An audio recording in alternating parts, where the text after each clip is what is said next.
Ok, como les decía, vamos a ver de manera introductoria el tema de modelos y escenarios de cambio climático.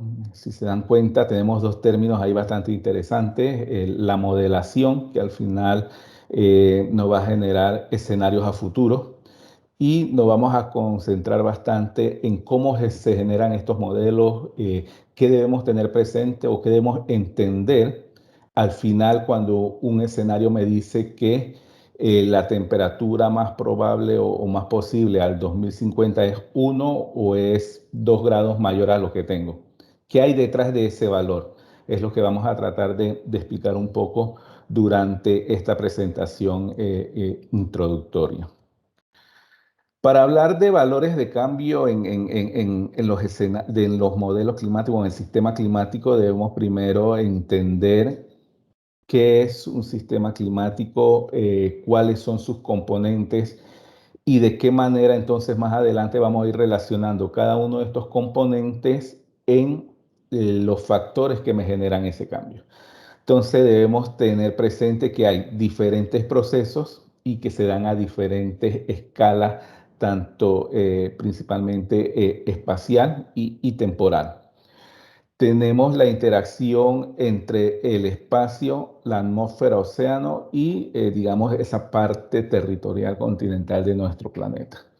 Y para ello se dan diferentes tipos de intercambio. Podemos ver a nivel de la atmósfera ese intercambio que se da, aquí nos identifican hielo-atmósfera, esa relación que existe entre lo que sucede con grandes capas de hielo y su intercambio que de una manera natural entra en balance con el tema de la atmósfera y así sucesivamente. ¿Qué sucede con el océano y la atmósfera? Ese intercambio de energía que hay entre ambos componentes que de una u otra manera hacen que todo el sistema climático esté acoplado hacia una dirección en el cual nos permite manejar lo que conocemos como la radiación solar, que entra en forma de onda corta y toda esa radiación solar que es absorbida y luego es liberada a través de ondas largas hacia nuevamente, digamos, atmósfera y espacio. Entonces, al final lo que yo busco es ese balance de la energía que entra versus la energía que sale, pero cuando entra, ella pasa a formar parte de un sistema de intercambio de energía a través de cada uno de estos tres componentes que vamos identificando, cuatro componentes que vamos identificando, ¿no? Entonces, es un sistema acoplado, ese término lo vamos a seguir viendo más adelante cuando se van generando estos modelos globales o regionales para tratar de generar una representación plausible al futuro de lo que es el comportamiento de este sistema cuando alteramos una de sus variables o de sus componentes que está muy asociada a todo el tema de emisiones de gases de efecto invernadero de manera antropogénica, es decir, emisiones de gases de efecto invernadero producidas por el hombre, que viene entonces a trastocar este balance de manera natural que encierra nuestro sistema climático. Otra filmina que quiero que tengamos presente y que está muy asociada al tema del lenguaje cuando hablamos de modelamiento, de cambio climático, y es poder distinguir en la escala temporal cada uno de los términos asociados a estas variables meteorológicas que por lo general medimos temperatura y precipitación. Y para ello debemos saber que cuando hablamos de escalas temporales de 1 a 10 días, estamos hablando de condiciones del tiempo. Ahí no estamos hablando de condiciones del clima, ni variabilidad climática, ni decir, bueno, el clima para hoy es lluvias en provincias centrales y soleados en Ciudad de Panamá. No. Ahí tendríamos que decir, el tiempo para hoy es lluvias en provincias centrales y soleados en Ciudad de Panamá. Cuando entramos a hablar de variabilidad climática, entonces sí entramos a hacer una comparación, digamos, de lo que sería ese comportamiento cíclico de algunos patrones ya establecidos. Podemos hablar de variabilidad climática asociada a la temporada seca, Podemos comparar una temporada seca de un año X con la temporada seca del año Y. Y ahí hablamos de variabilidad climática. Y ya cuando hablamos de cambio climático, entonces hablamos 50 años o más o hablamos de siglos, ¿no? ¿Cómo es esa línea tendencial que va marcando la variabilidad climática, ya sea en incremento en temperatura, ya sea en disminución de precipitación o aumento de precipitación, dependiendo de cuál sea el escenario que se vea o que se desarrolle o lo que nos diga esa línea tendencial de la variabilidad climática? Entonces, aquí tener claro que hablamos de tres estadios temporales: condiciones del tiempo, las condiciones de variabilidad climática, como le dije, se usa mucho para ver esos eventos ya preestablecidos, temporada seca, temporada lluviosa, comparar una temporada de huracanes con otra, y el tema de ya cambio climático en sí, que es la transformación total de las condiciones del clima y que de acuerdo a la OMM se define clima como esa representación de las condiciones del tiempo en 30 años o más. Entonces, ¿cómo ese clima, en base a lo que yo voy observando por variabilidad climática, hacia dónde tiende? Entonces, ahí hablamos de cambio climático. Y tener presente que si hablamos de cambio climático hoy en día, debemos ser conscientes que la representación del mismo, por donde la empezamos a ver, es en el comportamiento de nuestra variabilidad climática. Cómo se comporta una estación seca versus la otra, cómo se comporta una estación lluviosa versus la otra. Entonces eso me empieza el cambio climático a hacer una escala temporal más amplia, más grande, empieza a trastocar mi variabilidad climática y ahí yo puedo empezar a decir, bueno, producto del cambio climático, estamos viendo estaciones lluviosas más erráticas, más diferenciadas, con un patrón X o Y, que podemos quizás un poco más profundizar hacia adelante. Y bueno, y las condiciones del tiempo, que son el día a día que vivimos, ¿no? Incluso hoy en día, para darles un ejemplo, no sé por la región donde están ustedes, pero ayer entre las 6 y 8 de la noche parecía que habían mandado el siguiente diluvio a la tierra, por lo menos acá en la ciudad de Panamá. Y hoy en la mañana tenemos un soleado típico de ese martes carnaval, ¿no? Un soleado típico de temporada seca. Entonces, ahí incluso en las condiciones del tiempo, uno se queda pensando, o estamos en estación seca o estamos en estación lluviosa.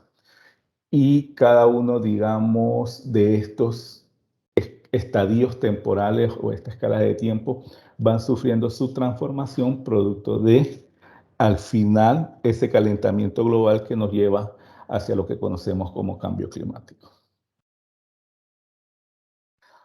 Ahora, ¿qué es un modelo climático?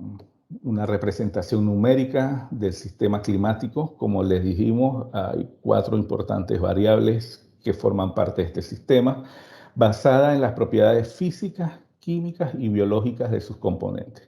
Entonces ya aquí vamos complicando un poco más el asunto, ¿no? Ya no solo es las cuatro variables que forman parte de ese sistema, sino que dentro de cada variable yo debo ver cuáles son sus propiedades físicas, químicas y biológicas.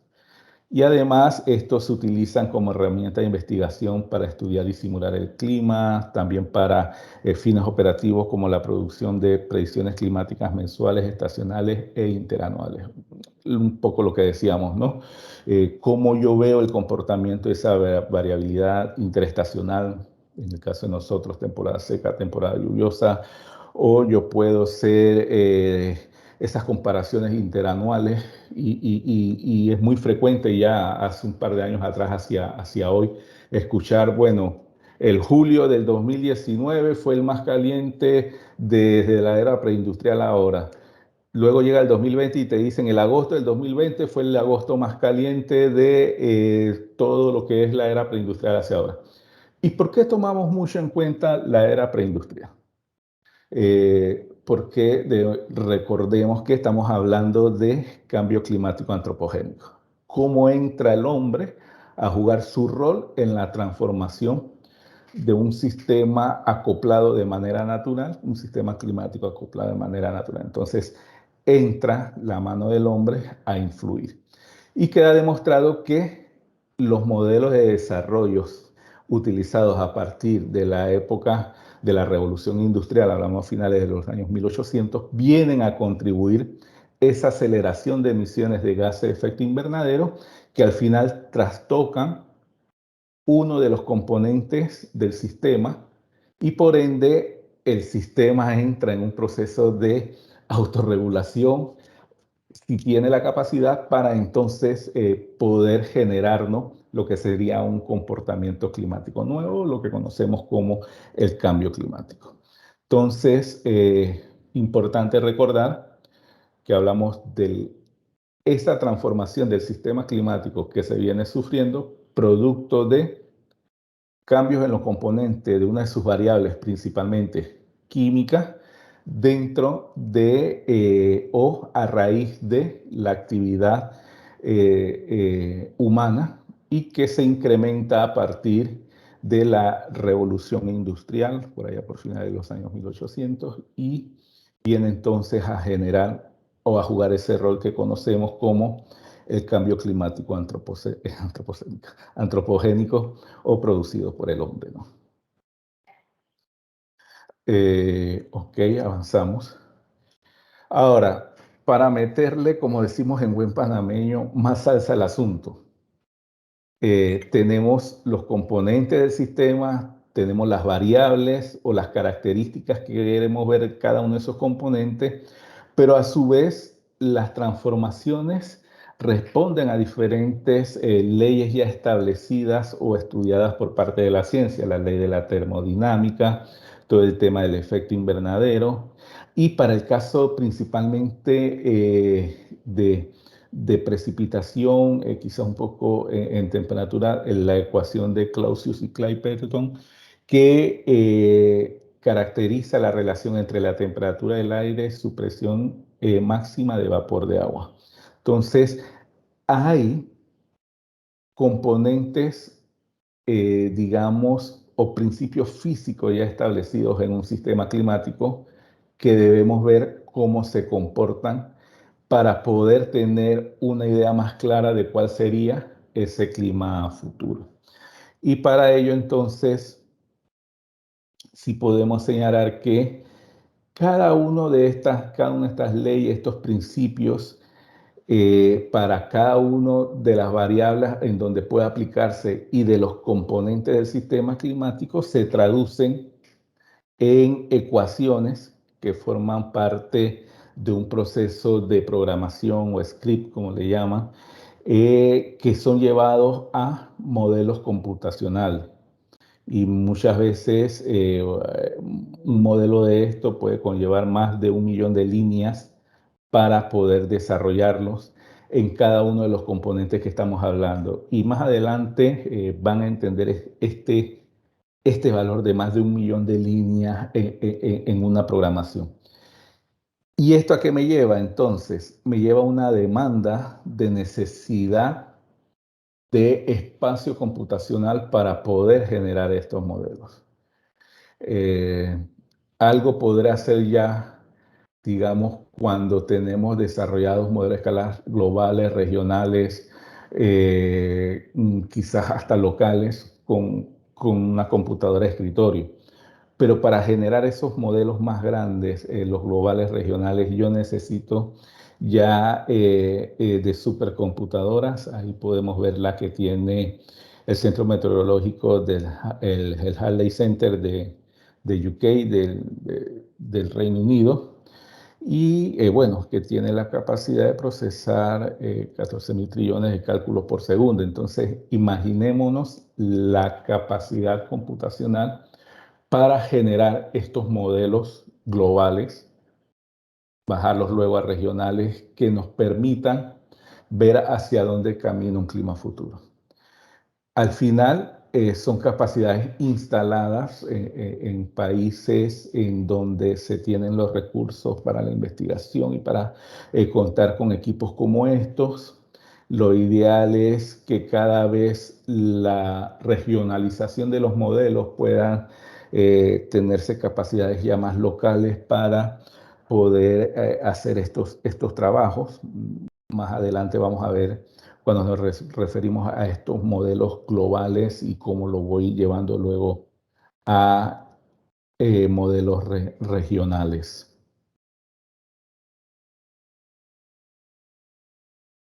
Ok, entramos entonces al modelaje.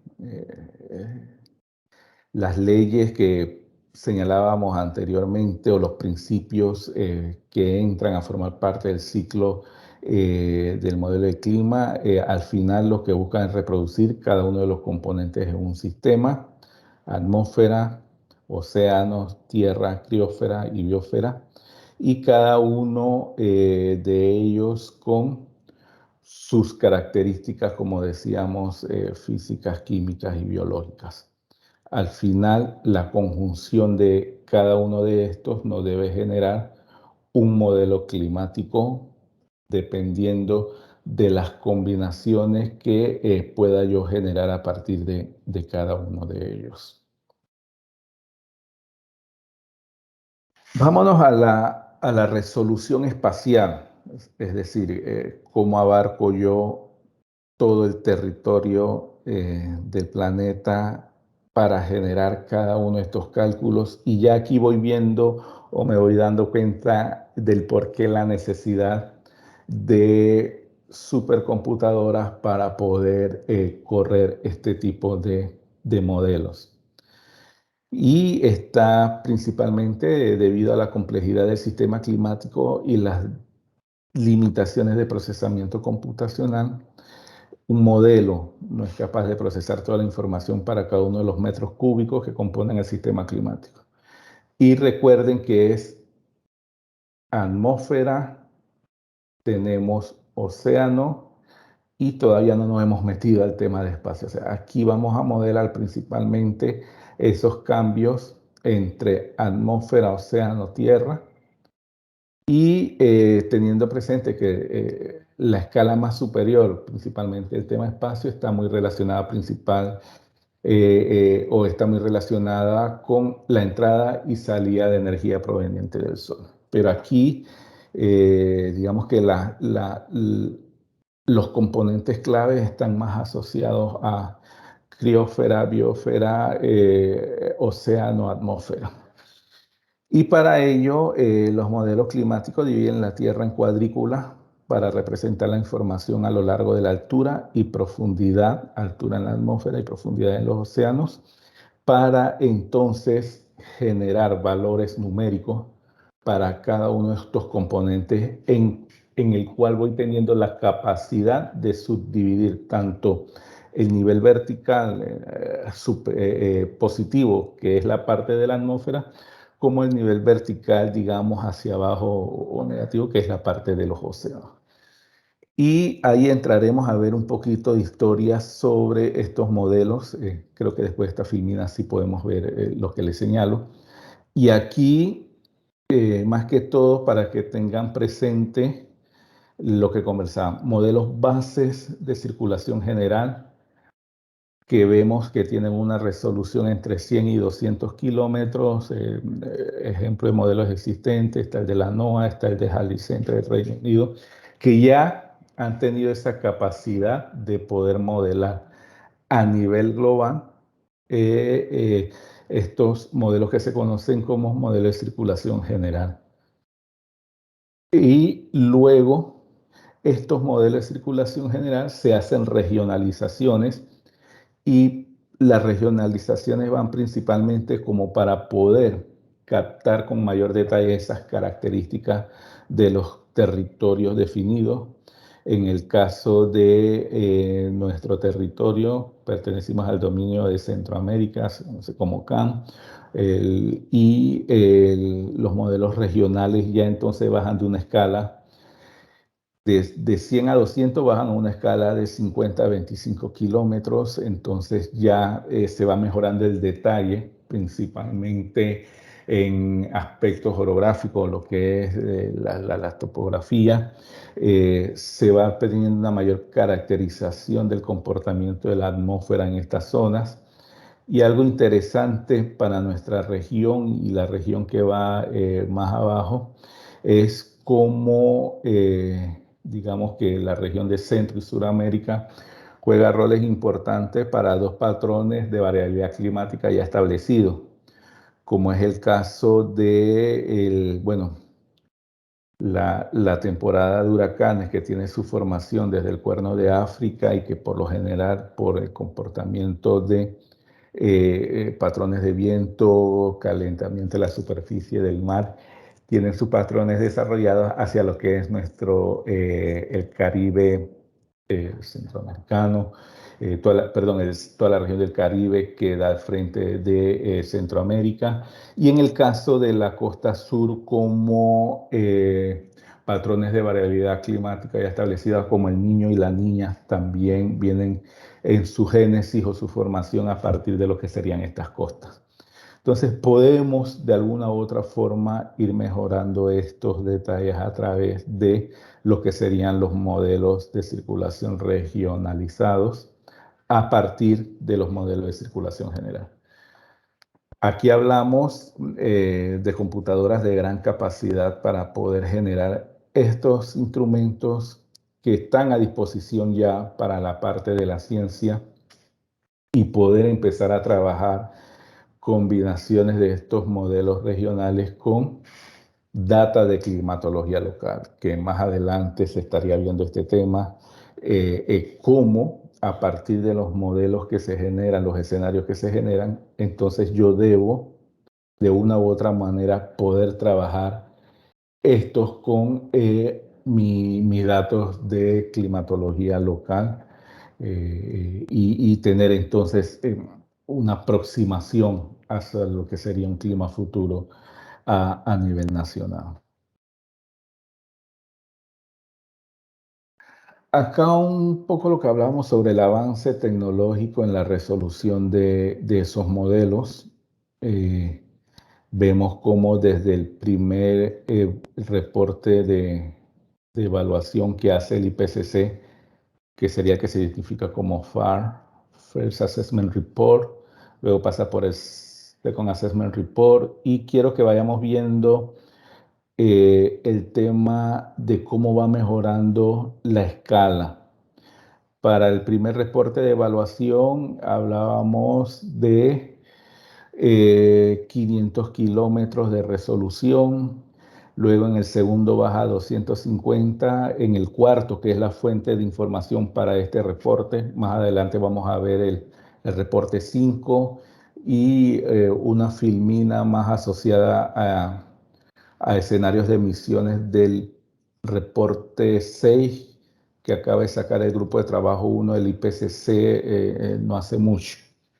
Pero al momento del corte de la fuente de información íbamos por el reporte de evaluación 4 y ya la escala pasaba de 500 kilómetros a 110 kilómetros de resolución. Y si vemos la representación de la zona en cada una de las imágenes, en la del primer reporte no se ve claramente, o sea, yo veo un conjunto de cuadros nada más que debo saber qué región estoy modelando para saber qué es ahí precisamente. Pero ya cuando se va afinando, vemos que esto más que todo parece como esa parte norte de Europa, ¿no? Por acá está como Finlandia, creo que es esto, no sé, Noruega.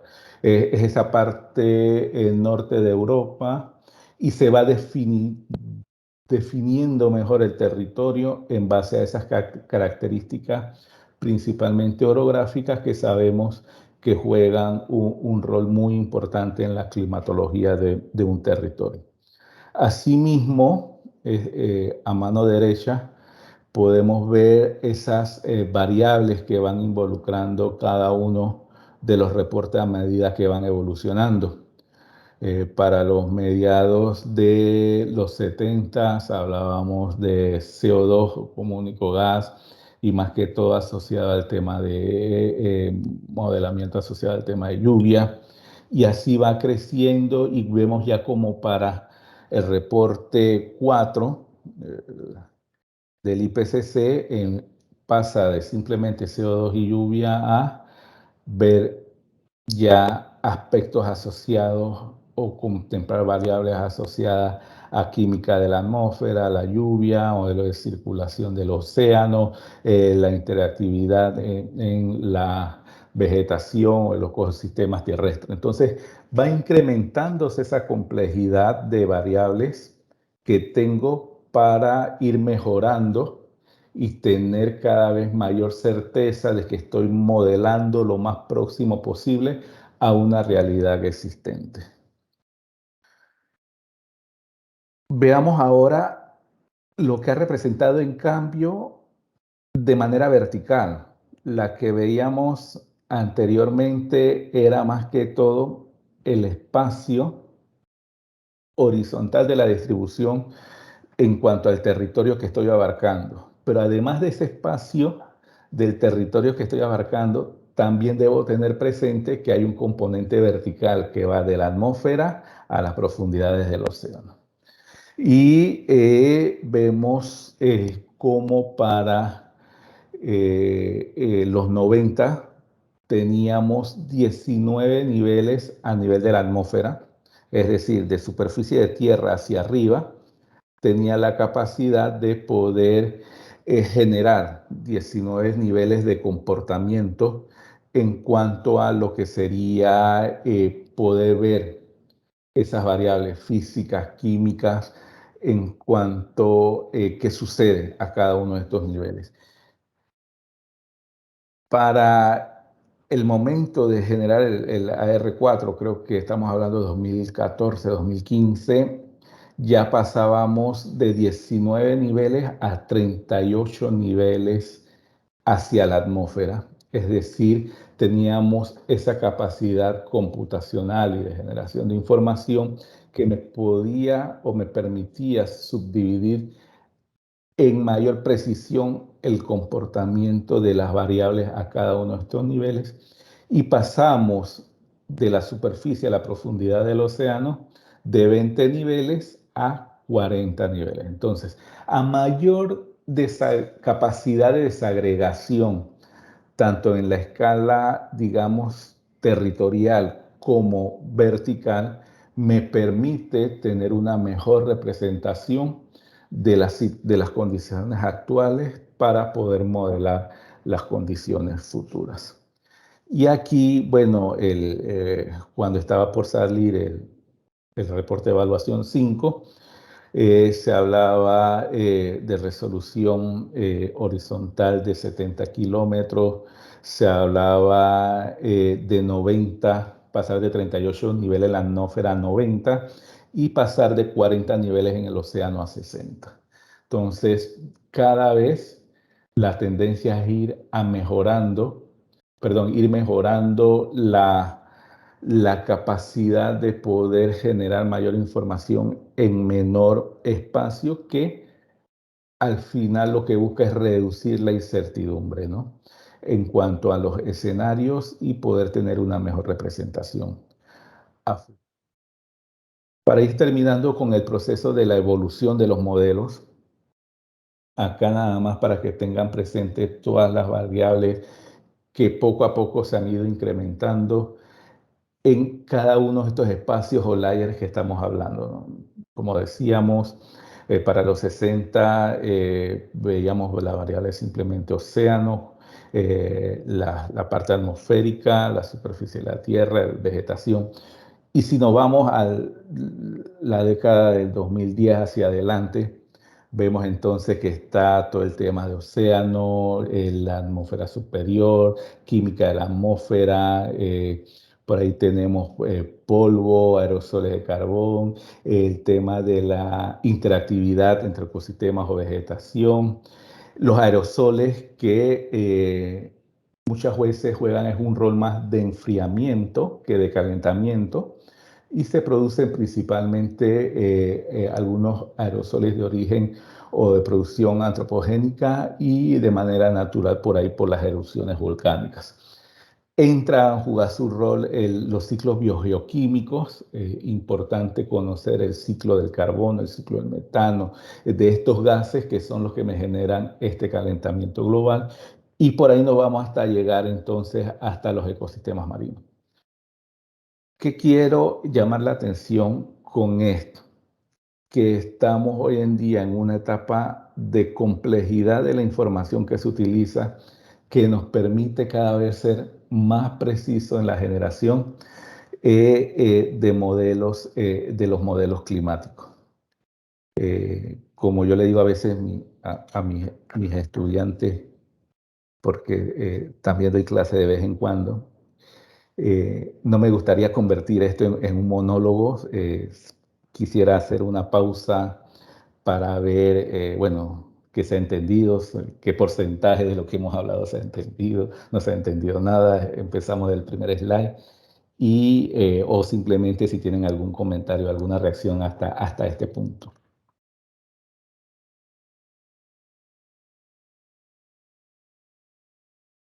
¿O será que no me escuchan?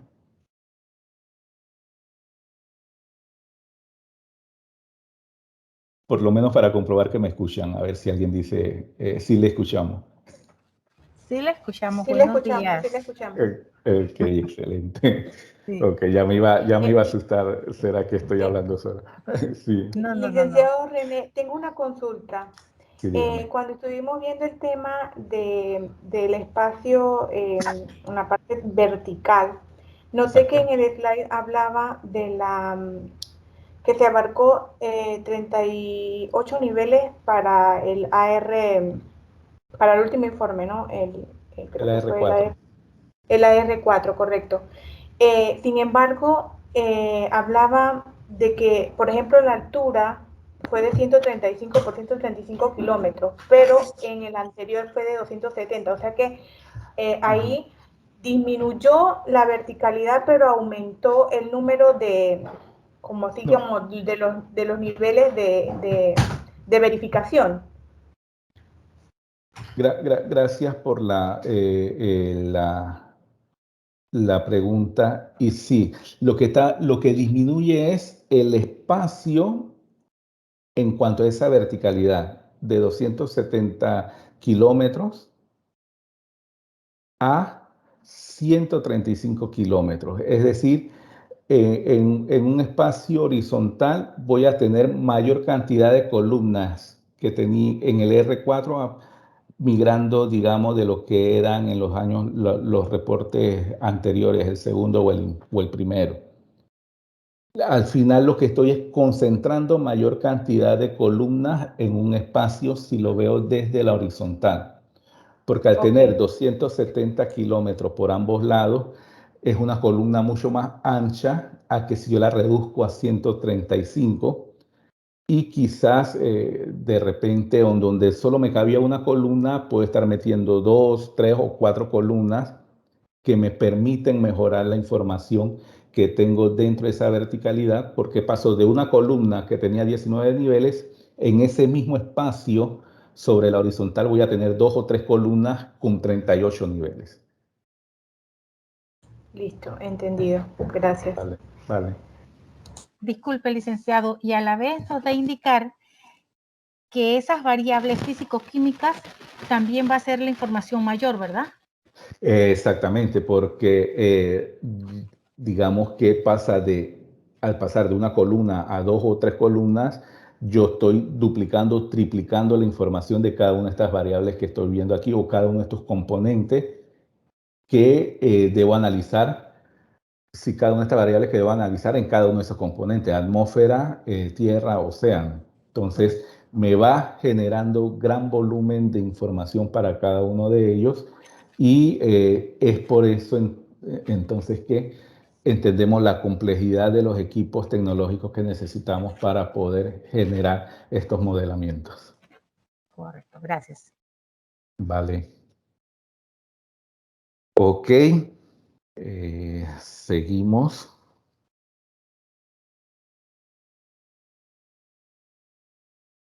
Entramos a ver entonces, pasamos de verlo ya, digamos, la parte espacial, ya sabemos las resoluciones que se van mejorando para tener cada vez más columnas en cada uno de estos espacios.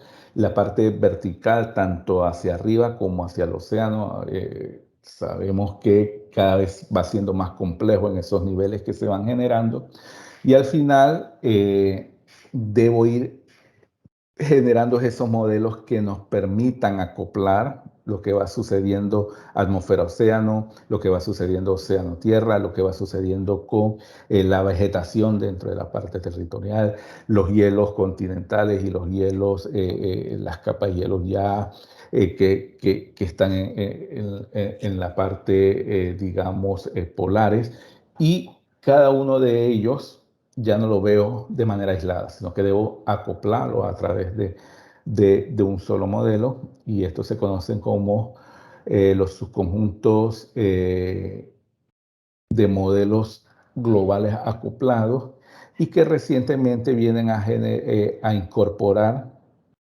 un factor muy importante, que es la biogeoquímica o los ciclos biogeoquímicos de los principales gases asociados al calentamiento global.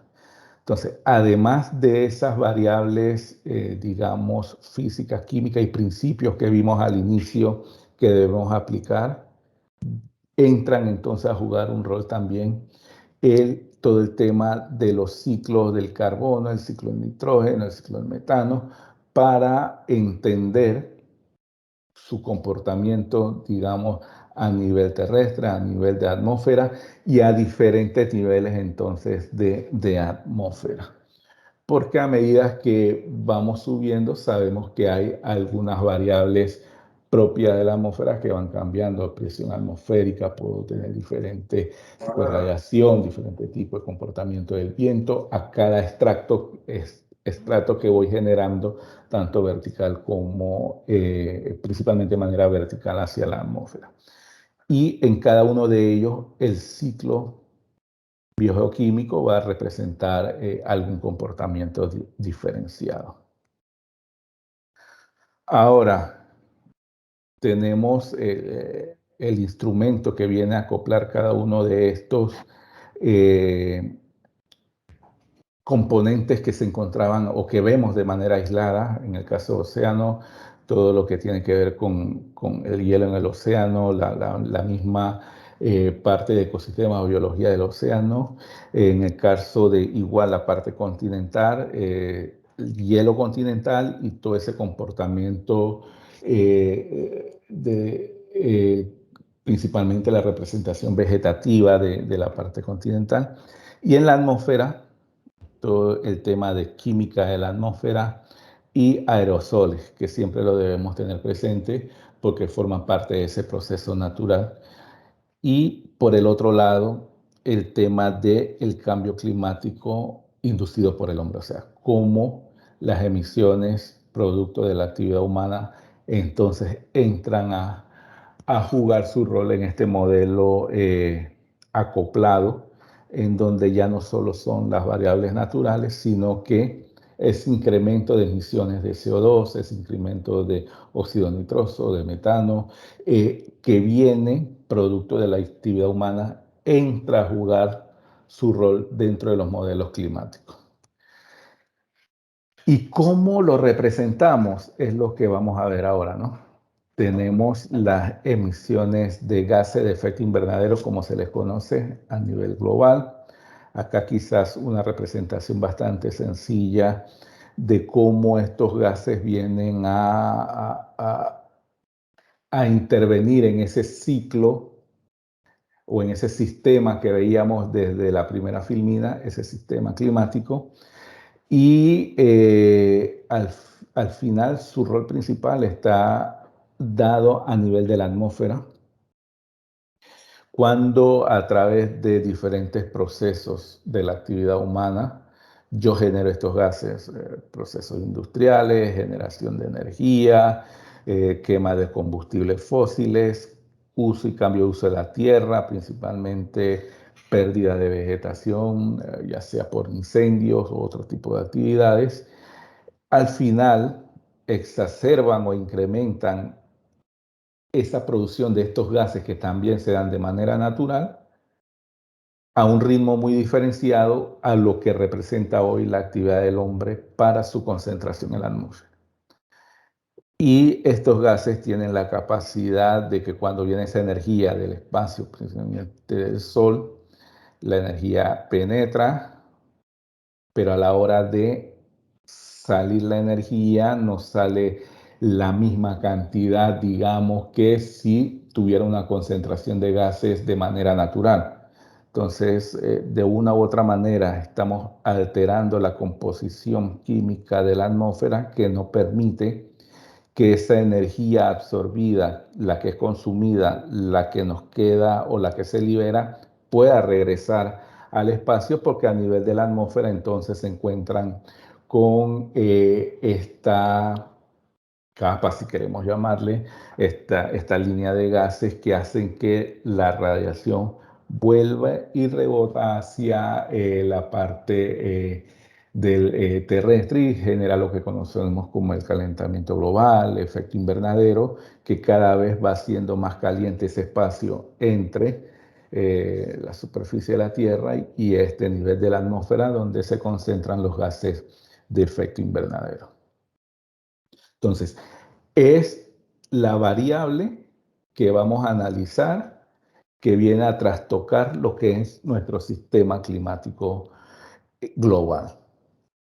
Al final, la variable la traducimos en cambio en la energía recibida por el Sol y el efecto radiativo que tienen los gases de efecto invernadero, que está muy asociado al potencial de calentamiento que tienen estos gases en la atmósfera.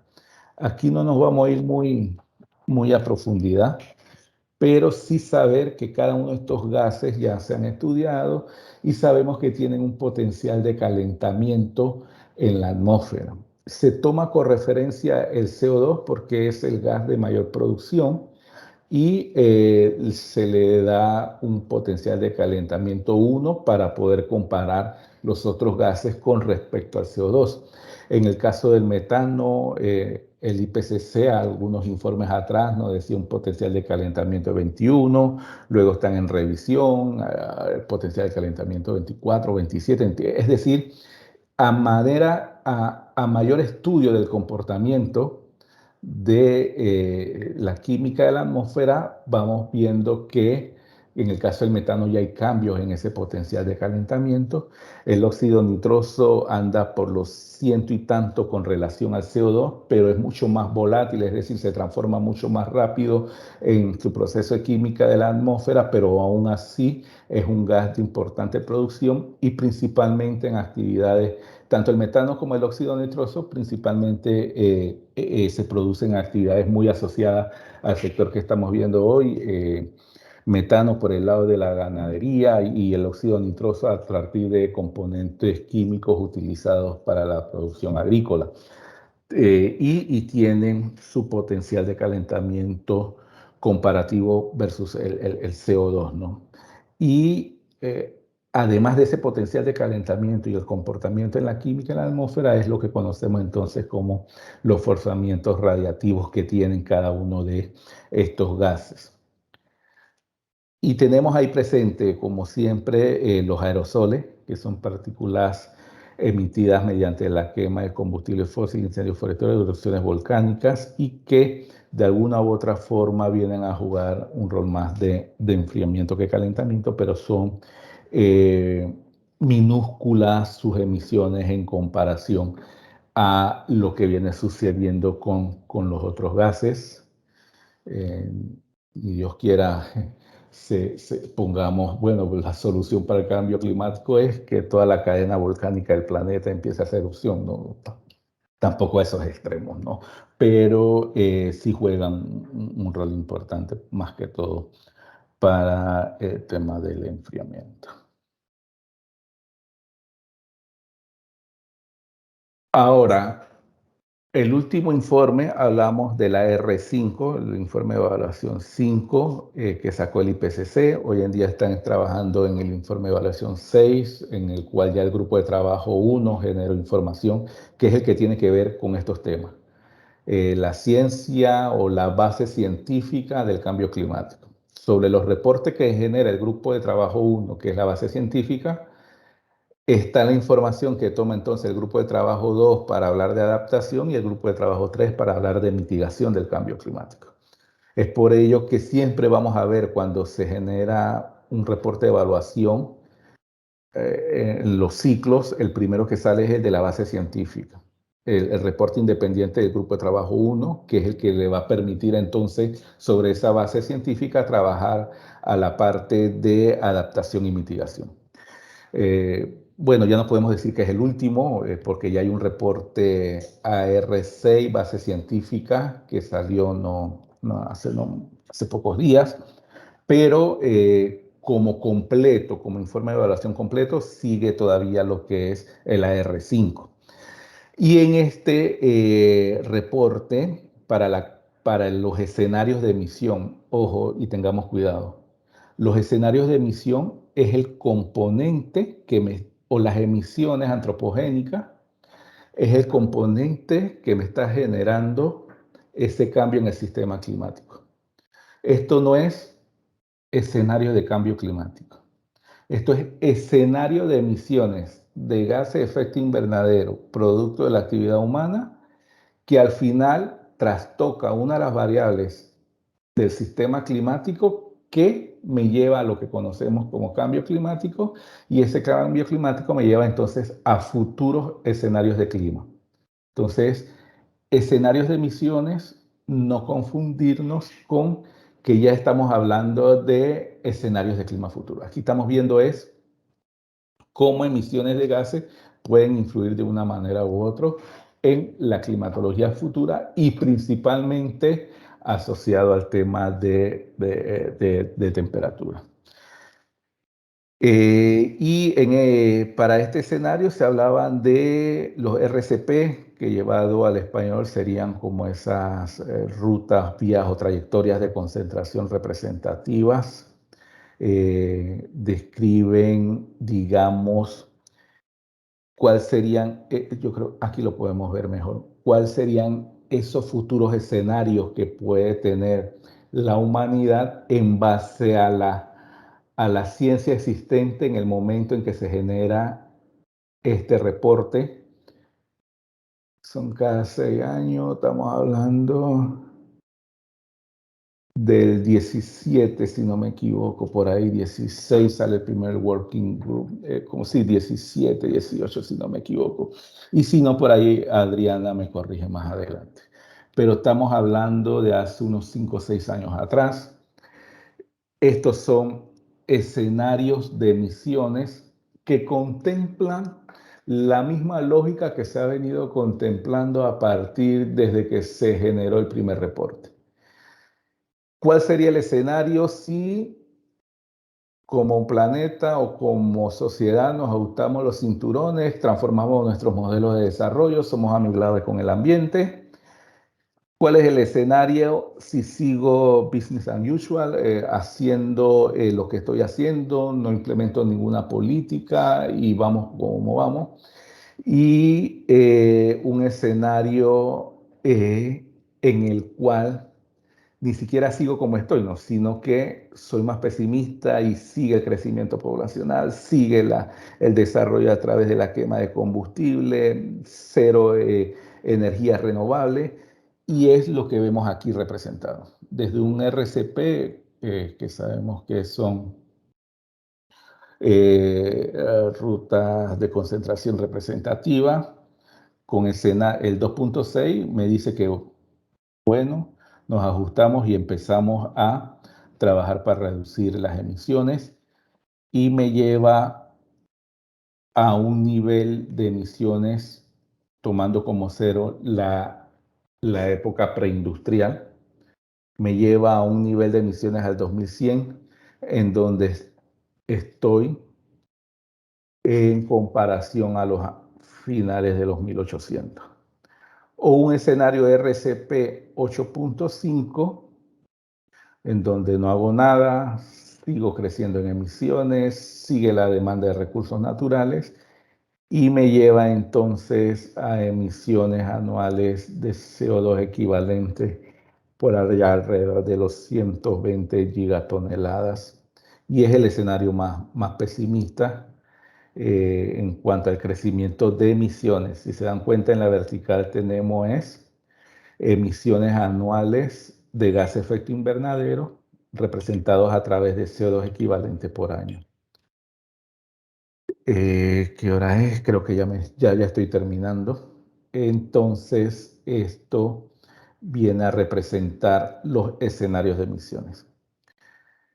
Para el caso de Panamá se hizo un ejercicio interesante, Adriana y un equipo de compañeros y compañeras acá en la oficina, en donde vimos la representación de cada uno de estos escenarios. Tomamos la climatología histórica, que es la que viene en línea negra, y empezamos a comparar versus los RCP que se habían generado, y vemos cómo la línea negra empieza claramente. La climatología analizada en ese momento nos dice, vamos por la línea del escenario quizá más pesimista, que es en el incremento de emisiones globales de CO2. No, para ver, perdón. Sí, el histórico, no, este es emisiones. Perdón, este no es la de climatología. Esta es la de emisiones globales versus medidos versus modelado, y vemos cómo claramente se va por el camino del RCP 885. Es decir, estos escenarios como que no están muy favorables a su desarrollo y vamos caminando por la senda del incremento de concentraciones de gas de efecto invernadero. Ya para ir terminando, tenemos entonces los modelos, los escenarios de emisión que acaba de sacar el IPCC a través del Assessment Report 6 en el grupo de trabajo 1, y en el cual los escenarios pasan de rutas representativas de concentración a ser trayectorias socioeconómicas compartidas. Ya no son RCP, ahora son SSP. Al final, el mismo principio, debemos hacer algo, business as usual, que no hacemos nada y seguimos creciendo. Y vemos entonces lo que representa en cambio cada uno de estos escenarios. Aquí sí podemos ver su representación de la concentración de esta cantidad de gases en la atmósfera versus comportamiento de temperatura. Y el más optimista, bueno, nos habla de que al 2100 pudiéramos alcanzar entre 1 y 1.5 grados de incremento, y el más pesimista nos lleva casi a 4.4 grados de incremento. Entonces, están recién salidos, toca analizarlo, toca ver el comportamiento de los principios utilizados para el optimista y el pesimista. Por lo general siempre van por la misma línea: crecimiento poblacional, demanda de recursos, modelos de desarrollo, tecnología, y sobre la base de ellos vamos generando cada uno de estos escenarios de emisión. Finalmente, quizás para hacer ese enlace entre esta parte general y lo que nos va a presentar Adriana, algunos resultados productos de la última comunicación que generó Panamá. Estamos próximos a terminar la cuarta comunicación el próximo año, y viene un set nuevo de escenarios que está trabajando un equipo interesante dentro de la oficina para lo que sería unos de escenarios, todavía contemplando los escenarios RCP. Y nada más dejarle, creo que esto ya lo conocen, 2 portales donde podemos hacer esos ejercicios de generar escenarios de cambio climático, contemplando siempre cuáles serían esos escenarios a futuro de emisiones. Yo lo dejo por aquí, agradecerles por la atención. No sé si tengan dudas, preguntas al respecto. Vamos a generar esas preguntas a final de las dos presentaciones, que creo que se complementa lo que tú estás hablando con lo que va a hablar Adriana, y creo que puede crear entonces nuevas incógnitas referente a ambos para que den sus respuestas. Así que muchísimas gracias, René. Excelente presentación, Y a continuación, entonces, no sé si quieres decir algo antes de despedirte de esta parte, René. No, quedamos atentos bueno, pendientes al final para el tema de las consultas. Ok, perfecto. Entonces, bueno, a continuación vamos a escuchar y ver la participación del estado actual y antecedentes de los escenarios para el sector agrícola de parte de Adriana Calderón. Ella es analista de cambio climático de medio ambiente, como mencioné al principio.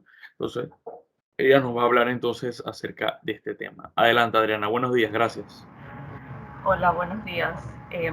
Bueno, ahora ya seguido la presentación de René, ya tenemos un poco de una introducción a cómo se manejan, cómo funcionan y qué es lo que representan los escenarios o proyecciones de cambio climático.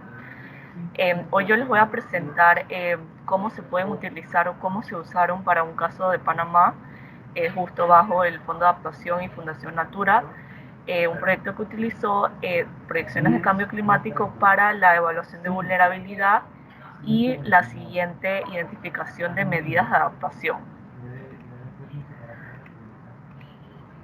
Entonces acá el proyecto que fue en el marco de la cuenca del río Santa María, la cuenca 132, que se realizó un estudio de vulnerabilidad, un diagnóstico pormenorizado y desarrollo de un plan de adaptación para la cuenca del río Santa María, en donde los objetivos principalmente son establecer estos instrumentos de planificación que son la base para la resiliencia futura al cambio climático y el manejo sostenible del territorio, el desarrollo de un estudio de vulnerabilidad actual y futura a la variabilidad presente y al cambio climático futuro, y la elaboración de un plan de adaptación que tenga esas medidas identificadas, adecuadas, que sean en base a los estudios realizados.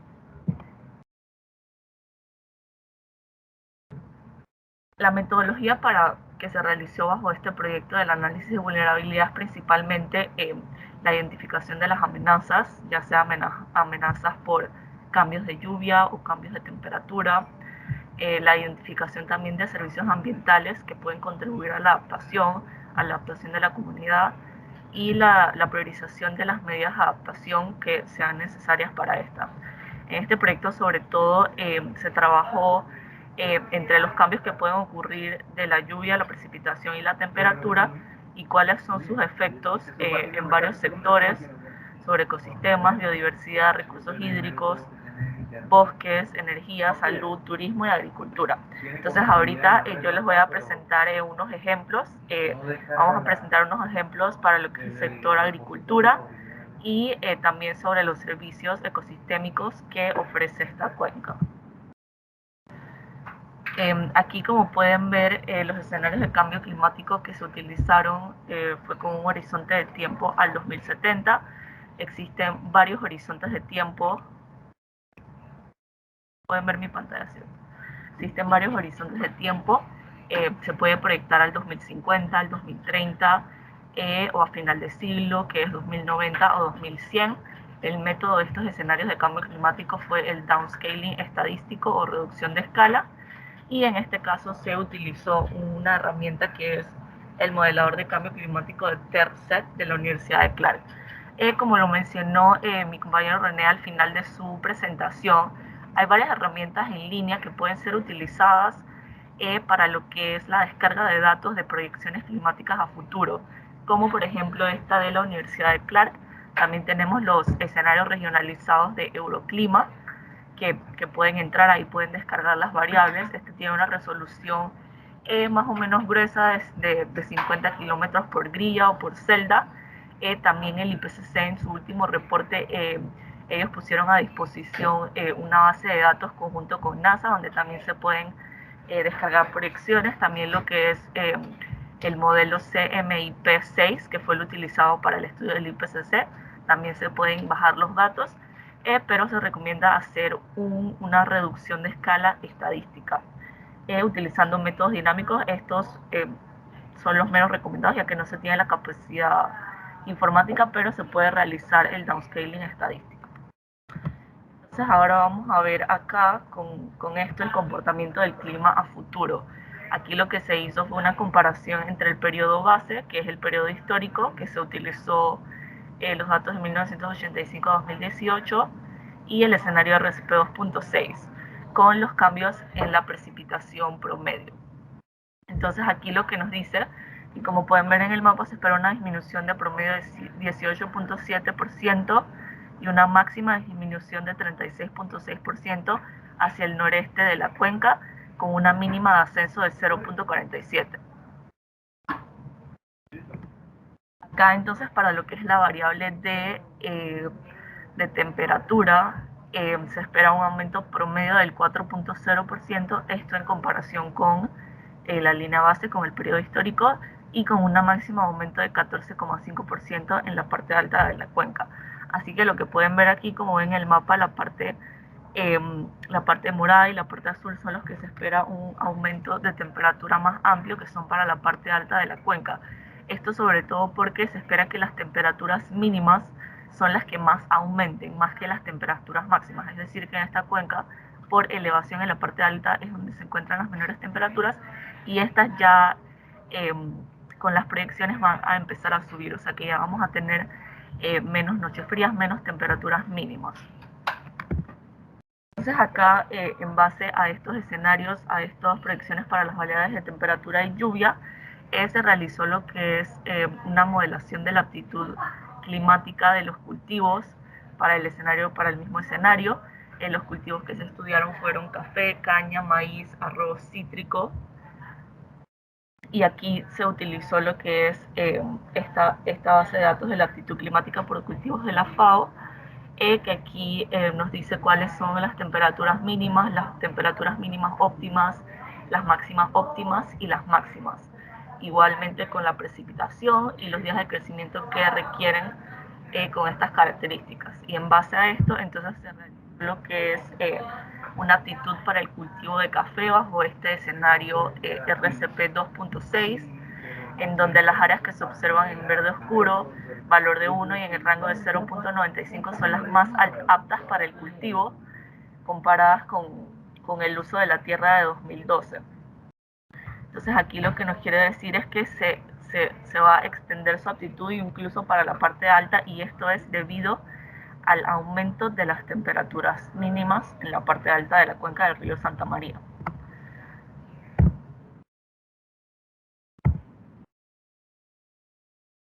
Acá vamos a comparar entonces lo que es el escenario base versus el proyectado. Entonces aquí, como pueden ver en los mapas, tenemos un cambio de la comparación entre los índices de aptitud de cultivo, y aquí se crea un índice en porcentaje que crea los cambios positivos o aumento de la aptitud, y los negativos o disminución de la aptitud, y las áreas verdes, como ya lo mencioné, son de mejor aptitud, y las áreas de rojo son las disminuciones de la aptitud. Entonces, ¿qué es lo que podemos ver aquí? Vemos que va a haber una disminución en la aptitud en lo que es la parte baja de la cuenca también, que son estas áreas en rojo, mientras que en el escenario base veíamos estas partes en rojo en lo que es el noreste de la cuenca.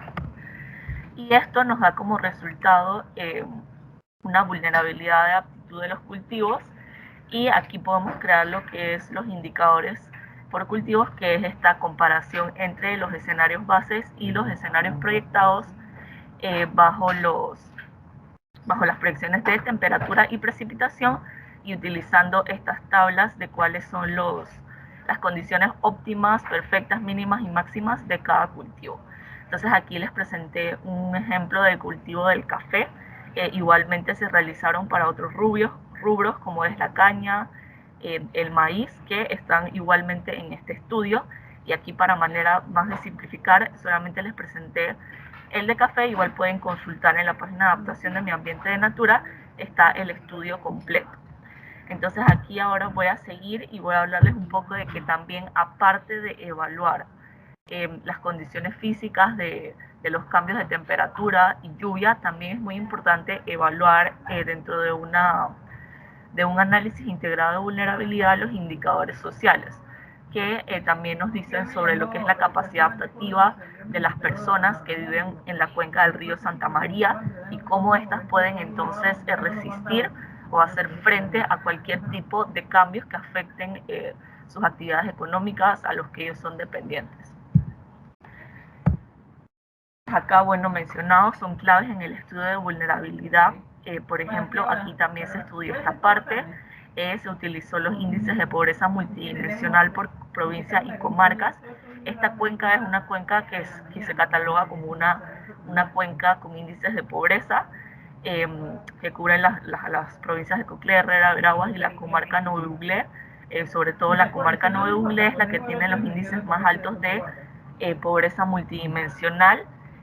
Y aquí también en el cuadro de la derecha podemos ver los indicadores de pobreza extrema de la cuenca del río Santa María para el año del 2015, con datos del MEF, el Ministerio de Economía y Finanzas, y aquí tenemos ya los datos específicos por distrito, con los indicadores de pobreza extrema, brecha de pobreza, severidad de pobreza, personas en pobreza extrema, coeficiente de Gini y promedio del ingreso por cápita. Entonces, ¿qué podemos hacer con estos datos? Podemos saber cuáles son esos distritos que más tienen necesidades, y combinados entonces con lo que sucede de acuerdo a las vulnerabilidades físicas de los cambios en lluvia y temperatura, entonces podemos ver que esos lugares donde hay una pobreza más alta y que tienen también un cambio significativo de la temperatura y la lluvia, entonces por ende están en una vulnerabilidad más alta.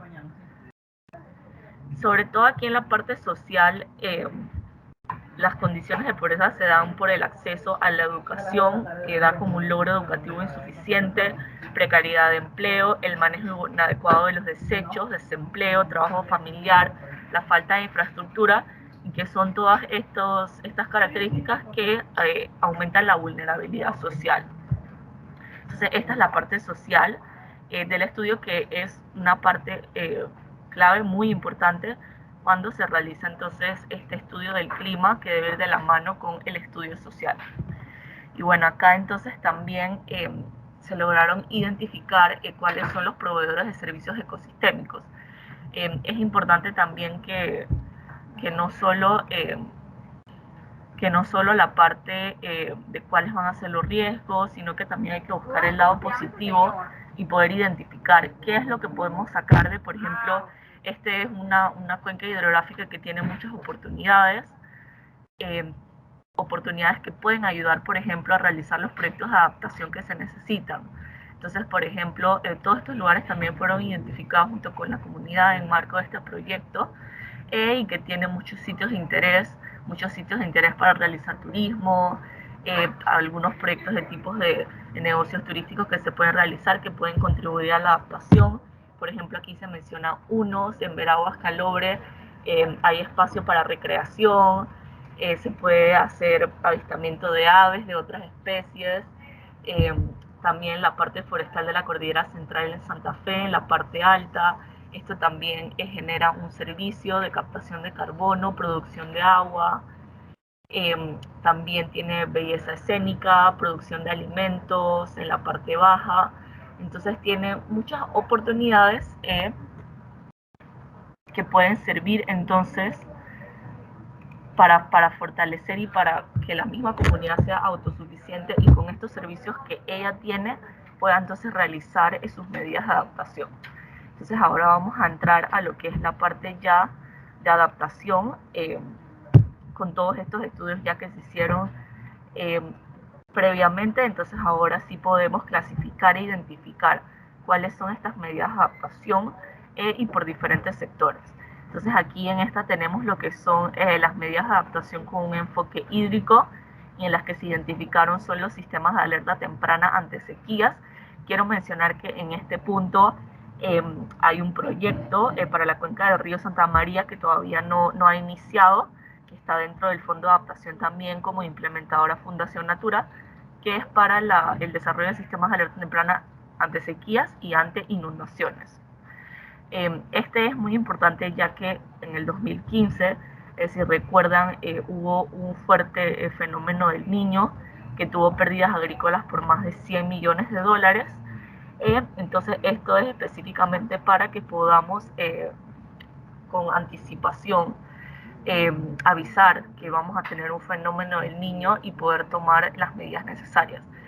¿Y por qué es importante que sea ante ambos escenarios de sequías e inundaciones? Porque, por ejemplo, desde el año pasado entramos en lo que es fenómeno de la Niña, Hoy, agosto 23, la NOAA ya ha dicho que todavía estamos sobre un monitoreo de la niña, que la niña tiene 60% de probabilidad de desarrollarse en lo que es el invierno del hemisferio norte. Entonces probablemente este año sigamos con el fenómeno de la niña, que fue lo que hizo el año pasado las inundaciones, los huracanes de Toyota. El fenómeno de la niña es conocido por aumentar los huracanes, o su intensidad, más bien por aumentar su intensidad, los huracanes del Atlántico. Entonces por eso es importante que los sistemas de alerta temprana sean de sequías y anti inundaciones. Ahorita mismo estamos ante un fenómeno de la niña, probablemente en 2 o 3 años entremos de nuevo a un fenómeno del niño que va a ser agravado por el cambio climático, o sea que puede ser mucho peor que el que hubo en 2015, y por eso esta medida de adaptación es importante. Otra medida de adaptación identificada es la gestión de aguas subterráneas. El número 3 va de la mano con los sistemas de alerta temprana, que es el desarrollo de reservorios artificiales multipropósitos. Ya se han estudiado varias cuencas, se estudió la cuenca de Río Indio, también para la parte de Panamá, para el lago Bayano, y para la cuenca del río Santa María también se tiene pensado este desarrollo de reservorios multipropósitos, que pueden servir sobre todo para cuando haya estos escenarios de fenómeno del niño. Y el 4 es la implementación de las acciones del Plan Nacional de Seguridad Hídrica. Este plan tiene muchas acciones también, que son las que en este momento nos podemos enfocar de tratar de implementar. Acá también tenemos medidas de adaptación para el sector agricultura, la implementación de mecanismos financieros ante pérdidas y daños por riesgo climático, ampliación de la red hidrometeorológica automática en este segundo componente. También bajo Fundación Natura y el Fondo de Adaptación se tiene un proyecto para esto, así que esto habría que darle seguimiento, y con esta red hidrometeorológica automática poder realizar estos sistemas de alerta temprana y hacer la resiliencia en la cuenca.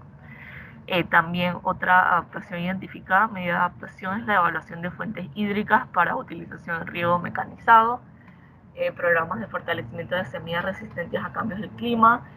Sí, el Instituto de Investigaciones Agrícolas del IDAP sí está trabajando en esto, y también sería que se trabaje en base a los diferentes escenarios.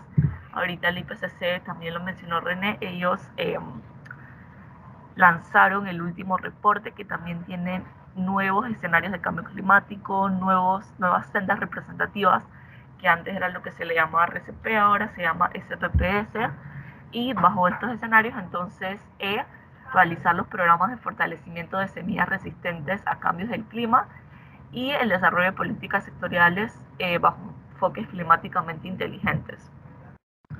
También para la identificación de medidas de adaptación para el sector salud, quiero mencionar que en una publicación por CEPAL que fue lanzada el año pasado, ellos mencionan cómo el aumento de las condiciones sociales, lo que hablábamos de las condiciones de los indicadores sociales, son muy importantes para la adaptación al cambio climático. A veces no podemos realizar proyectos como por ejemplo la construcción de reservorios multipropósitos, son proyectos millonarios, son proyectos de infraestructura. Entonces otra medida de adaptación que se puede hacer es aumentar la calidad y accesibilidad de los servicios de salud, agua potable y saneamiento, que esto va de la mano con los objetivos de desarrollo sostenible, y al incrementar estos servicios de salud, entonces ya la población puede ser resistente cuando pase algún desastre de inundación y se necesita atención médica, que ellos lo puedan recibir a tiempo, que lo puedan recibir dentro de su comunidad, y con esto entonces la población fortalece y no tiene riesgos de salud que pueden ser aminorados con tiempo. Entonces también lo que se conoce es que el cambio climático puede incrementar lo que son las enfermedades transmitidas por vectores, como por ejemplo el dengue, las olas de calor también, lo que son las inundaciones, que tienen como consecuencia enfermedades diarreicas, y todo esto entonces van a ser impactos por cambio climático, e incrementando los servicios de salud estamos fortaleciendo la población. Entonces, luego de la identificación de estas medidas, hay muchas otras más medidas dentro de este proyecto. Aquí les resumí algunas más importantes. Entonces ya vamos a lo que es el plan de adaptación de la cuenca hidrográfica del río Santa María. Entonces ya he hecho todos los análisis previos, el análisis de vulnerabilidad, la identificación de medidas de adaptación. Ahora podemos ir entonces a lo que es la construcción de una planificación de adaptación. Entonces esto está dividido en cuatro componentes, que el número uno es el fortalecimiento de capacidades, el desarrollo de la organización del proyecto, el diseño y ejecución de proyectos de adaptación, y muy importante es el monitoreo y evaluación, ya que entonces cuando implementamos estas medidas de adaptación, es importante monitorearlas para saber cómo han funcionado, qué lecciones aprendidas tenemos, qué podemos cambiar, qué podemos hacer mejor, y en el futuro poder replicar estas medidas en otras cuencas y en otras comunidades. Entonces aquí pueden ver que ya se tiene una cartera de proyectos, ya se tiene el estudio que se necesita, que es el estudio de vulnerabilidad, ya se tiene entonces cuáles son esas medidas que podemos implementar. Ya tenemos algunos proyectos que ya tienen financiamiento bajo el Fondo de Adaptación y Fundación Natura, y es muy importante el seguimiento de estos proyectos. Se tiene la actualización de la red hidrometeorológica, supongo que el MIDA de Veraguas y de las otras regionales están viendo este tema de la actualización de la red hidrometeorológica. Se tiene el otro proyecto de instalación de sistemas de alerta temprana ante inundaciones y sequías. Hay que darle seguimiento, poder que este proyecto ya pueda caminar y así reducir el riesgo climático. Y también hay otros proyectos que también se pueden seguir realizando bajo otros fondos, se pueden hacer notas de concepto al Fondo Verde del Clima, ya se tienen los estudios, ya tenemos la base, la evidencia, para entonces ya ir a lo que es la adaptación y las medidas de adaptación de la cuenca hidrográfica del río Santa María. Entonces, bueno, aquí les mostré cómo es una aplicación, cómo los escenarios climáticos son la información base para los estudios de vulnerabilidad de adaptación. Hay muchas fuentes de escenarios de cambio climático, como lo dijo mi compañero René, aquí estamos trabajando en nuevos escenarios de cambio climático con reducción de escala estadística. Hay otras herramientas igualmente que se pueden utilizar, escenarios regionalizados, hay muchas fuentes que se pueden utilizar. Y aquí vemos cómo en este proyecto se aplicó y se lograron identificar medidas, y entonces ahora falta la parte más importante de la adaptación, que es la implementación de estos proyectos. Así que muchas gracias, y ahorita estamos atentos para preguntas.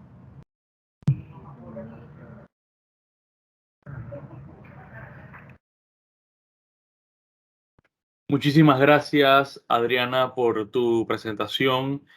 Muy involucrado los amigos de Elmida, de verdad que mucha atención con cada uno de estos temas que se han estado dando y que creo que van a estar contribuyendo con su labor como técnicos o especialistas en la materia y que están de la mano con los socios productores en estas regiones. Creo que a continuación vamos a tener entonces un espacio para diálogo, preguntas, respuestas respecto a estas presentaciones que hemos tenido en la mañana de hoy. Adelante, alguien que abra el micrófono y pueda hacer su pregunta. No hay ningún problema. Vamos a darle un espacio. Buenos días, Aminta Cerrut, por acá nos escribe.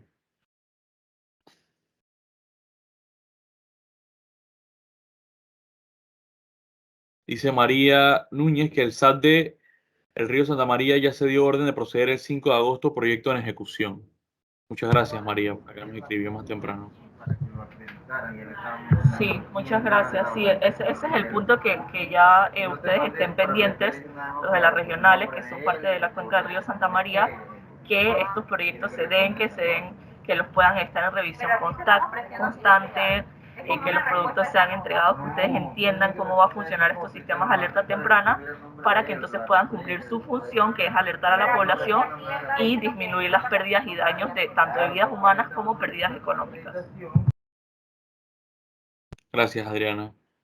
¿Alguien más por allá? Los amigos del MIDA Veraguas, que sé que es un grupo como de 4 personas en una sola llamada. Ahí los vi sentados. Si tienen alguna consulta de las presentaciones. Dice por acá, Aminta Cerrut, dice, ¿qué impacto tienen las emisiones de GEI en la agricultura y la ganadería? ¿Cuál de las dos afecta más? Esa es una pregunta que nos tienen por aquí. Ok, Aminta creo que fue la que realizó la pregunta, ¿no? Gracias por la consulta. En este caso, el tema de las emisiones, como señalábamos, está asociada a cómo estas emisiones vienen a jugar un rol en el tema del calentamiento global. Para el caso del sector, primero las emisiones de este sector se miden dentro del proceso metodológico del IPCC en el sector que llamamos AFOLU, agricultura, forestal, uso de la tierra y otro uso de la tierra, AFOLU.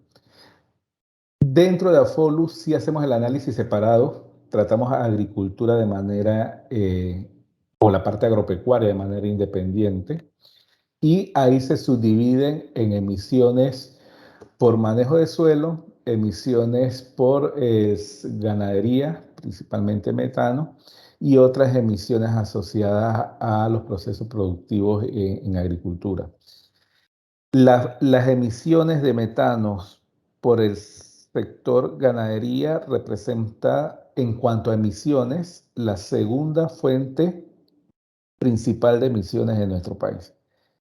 Es decir, la primera está a través de lo que es transporte.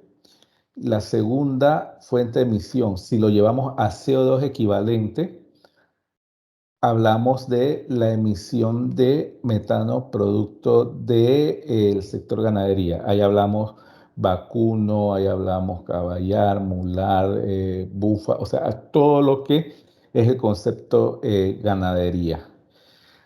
Si queremos, desde el lado de la mitigación es importante, es un sector importante en cuanto a emisiones, pero debemos tener presente que la agricultura lo podemos ver tanto en la mitigación y justo el ejemplo que nos acaba de dar Adriana desde el concepto de la adaptación.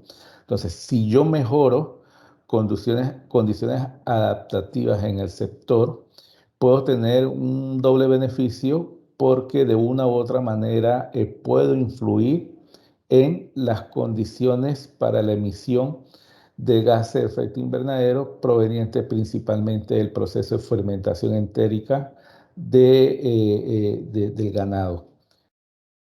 Y ahí hay diferentes prácticas. Puedo trabajar hacia la mejora en la alimentación, identificar mejores pactos que regulen esa liberación de gases del proceso digestivo de los animales. Puedo trabajar en esa combinación de adaptación y mitigación que está muy asociada a cercas vivas, pero que lo que utilicemos como cercas vivas sea un alimento mejorado para el ganado. Entonces hay una serie de combinación de efectos en tanto mitigación como adaptación que puedo aprovechar, pero si nos vamos netamente por el lado de emisiones que produce el calentamiento global, podemos ver que cuando llevamos ese metano a CO2 equivalente, estamos hablando que sería nuestra segunda fuente principal de emisiones después del sector transporte. Ok, muchísimas gracias, René. Creo que Adriana quería hablar, no sé si Sí. complementando, y luego vamos con Complementando. Amarilis también, que tenía una pregunta. Adelante. Sí, yo solo quería responderle rapidito aquí que la ganadería y sobre todo tiene más emisiones que la agricultura, por lo que mencionó René. Entonces sí, la ganadería está por encima de la agricultura. Listo, entonces Amarilis, tenías una consulta, abre el micrófono y adelante. Gracias, Samuel. Buenos días. Mi consulta es para Adriana. Adriana, sé que la presentación que hizo es con base al estudio de vulnerabilidad que se hizo para la cuenca.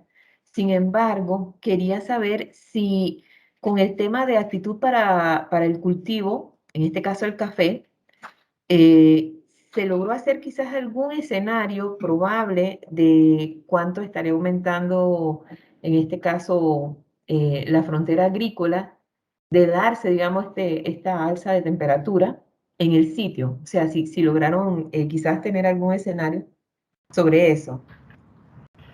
Ajá, sí.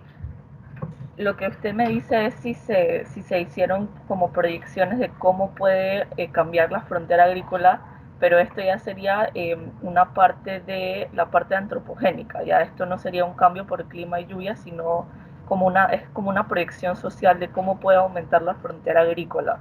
Sí, ajá, sí. Exacto. Sí, sí se hicieron estos estudios de los cambios de tipos de suelo, o sea, cómo puede cambiar estos tipos de suelo, ya sea para uso de agricultura, para otros usos, para pasto, para asentamientos, y ahí sí, pero no se hizo en base a los rubros específicamente, sino solamente se hizo una proyección o un escenario de los cambios de uso de suelo, de cómo pueden cambiar las diferentes parcelas para otros usos, pero no para rubros específicos. Ah, perfecto. Gracias. A la hora. Muchísimas gracias a Marilis por la pregunta. Adriana, ¿alguien más que tenga alguna duda o algún cuestionamiento referente a los temas tocados el día de hoy? Alce la mano o escriban en el chat como gusten. O abren el micrófono. A ver, Mida UACC, invitado, adelante. Voy a abrir su micrófono. Buenas, de parte del MIDA, la ingeniera Ivette Caballero. Una consulta del escenario climático en Panamá y de los antecedentes en la agricultura. ¿Hay alguna vinculación en las medidas de la presentación subsiguiente por Adriana o es totalmente independiente? ¿O cuál sería la conclusión de ese escenario para el sector agropecuario? Te agradezco. Ajá, bueno, eso es importante recalcar porque existen diferentes escenarios. O sea, la ciencia no sabe qué camino va a tomar la humanidad, si vamos a dejar de emitir o si vamos a seguir emitiendo. Entonces, por eso se trabaja con diferentes escenarios, que sería el que seguimos emitiendo, el que dejamos de emitir o el que seguimos emitiendo más de la cuenta. Entonces, por eso se realizan proyecciones bajo diferentes escenarios. Entonces, por eso hay que preparar las medidas de adaptación. Siempre se deben preparar bajo el peor escenario, o sea, que no dejemos de emitir y que las emisiones vayan hasta el cielo para que podamos entonces estar preparados por si esto sucede, y además que tampoco se sabe a ciencia cierta cuáles son la retroalimentación del clima si hoy 2021 dejamos de emitir. Entonces, su pregunta sería ¿cuál es la conclusión? La conclusión es que veamos los diferentes escenarios, estemos monitoreando el clima y nos preparemos ante el peor escenario y que las medidas de adaptación vayan dirigidas ante lo peor que puede pasar, o sea, un evento de 1 en 100, de 1 en 500, de 1 en 1000. Entonces, esa sería la conclusión para los escenarios. Quizás, Samuel, si me permites complementar lo señalado por Adriana y un poco en la línea de la pregunta de la colega. En base a la conectividad que ella señala de lo que veníamos hablando de la historia o esa generación de escenarios de cambio climático que ha producido Panamá versus el ejemplo puntual que nos puso Adriana, señalarle que sí existe una conectividad. Recuerden que cuando iniciábamos la presentación hablábamos que por lo general esta reducción de escala que se hacen provienen de modelos ya globales que se llevan a regionales y que luego mediante diferentes técnicas de reducción de escala, Adriana explicó que el modelo que desarrollaron para la cuenca de Santa María está sobre la base de downscaling estadístico o una reducción de escala estadística que proviene en este caso ella habló de una universidad muy específica que al final, si se baja al trasfondo de esa metodología de reducción de escala, utiliza ya sea un escenario regional o global, de los cuales sirven de base también para lo que hemos generado a nivel nacional.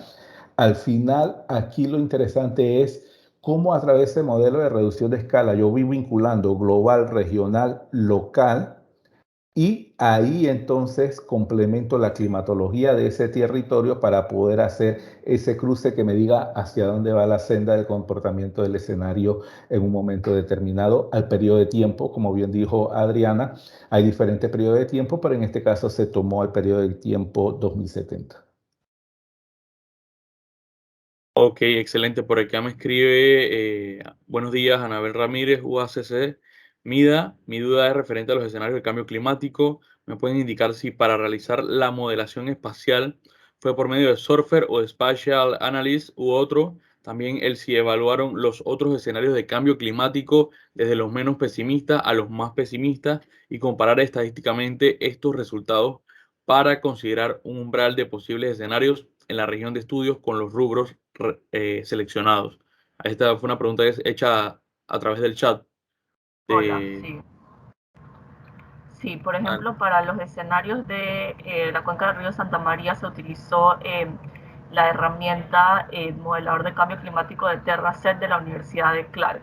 Entonces, este fue el software que se utilizó. No se utilizó Spatial Analyst o Surfer. Y otro también lo que me dice aquí, desde los menos pesimistas a los más pesimistas. Ok, lo que se hace es que hay muchos modelos globales de diferentes universidades.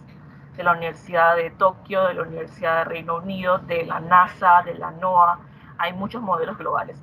Todos estos modelos globales tienen diferentes resultados. Entonces, ¿qué se hace con los modelos globales? Es de buena práctica utilizar todos los modelos globales y hacer un promedio de todos estos modelos. Y con esto entonces se va a los escenarios pesimistas o business as usual, que sería que seguimos como siempre, o optimistas. Entonces no se hace una comparación, no se hace un promedio de los pesimistas o los optimistas. Esto no es una buena práctica, sino que se presentan todos los escenarios y a medida que pasan los años, nosotros podemos ver cómo están yendo nuestras emisiones de acuerdo a los escenarios. Como la gráfica que mostró René, que ahí podríamos ver que el histórico estamos yendo hacia el peor escenario, que es el 8.5. Entonces no se comparan umbrales de posibles escenarios, sino que se presentan todos los escenarios y se actúa ante el peor escenario, que es el que estamos siguiendo actualmente, que es el 8.5.